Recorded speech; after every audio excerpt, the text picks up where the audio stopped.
বিরুদ্ধে কোনো অ্যাকশন নেবার আমি বিরুদ্ধে। আমি জানি আপনারা অনেক কাজ করেন, মহৎ কাজ করেন। আপনাদের ছাড়া সিনিয়ররা, যেটা কিডনি ডিপার্টমেন্টে মারা গেছে, ক্যাথলেটও চেঞ্জ করতে পারে না, ক্যাথেটার চেঞ্জ করতে পারে না। সেই জন্য আপনাদের আমাদের প্রয়োজন। আমি আপনাদের বলবো, আপনারা ভেবে চিন্তে সিদ্ধান্ত নিন।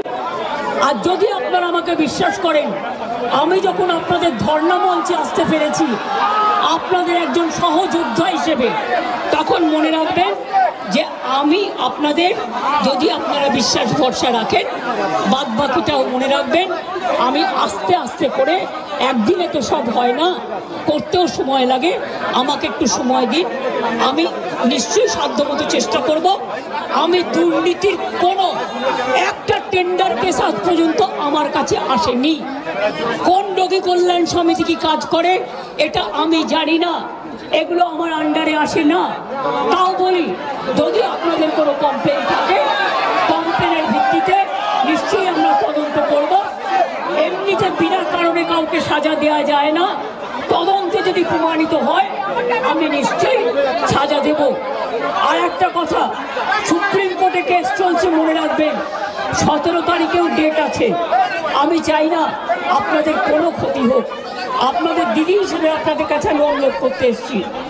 আমি মুখ্যমন্ত্রী নই, আমি মুখ্যমন্ত্রী হিসেবে বলতে আসিনি, আমি আপনাদের দিদি হিসেবে বলতে এসেছি।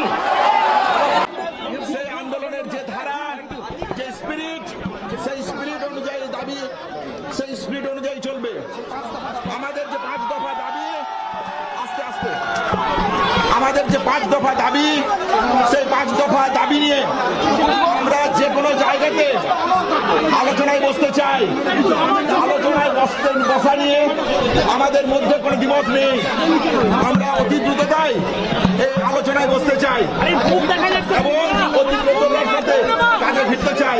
কিন্তু আমাদের দাবি নিয়ে আমরা, আমাদের যে ন্যায়সঙ্গত ন্যায্য দাবি, অন্যায় দাবি আমরা করছি না। তাহলে এই দাবি নিয়ে মাননীয় মুখ্যমন্ত্রীর ফ্রন্টের পক্ষ থেকে এই যে জায়গা থাকলো, সেই জায়গা আমরা রাখলাম। আমরা মনে করি 5 দফা দাবি নিয়ে আমরা কোন রকমের কোনো সমঝোতায় যেতে রাজি নয়, কিন্তু আমরা 5 দফা দাবি নিয়ে অতি দ্রুত আলোচনায় বসতে চাই। এটাই আমাদের মতামত। আমরা কিছুক্ষণের জন্য সময় চেয়ে নিচ্ছি, অতি দ্রুত আমরা আলোচনায় বসবো। এটা তো জানিয়ে রাখলাম আপনাদেরকে, আমরা আলোচনায় বসতেই চাইছি। 5 দফা দাবি নিয়ে আমরা আলোচনায় বসবো।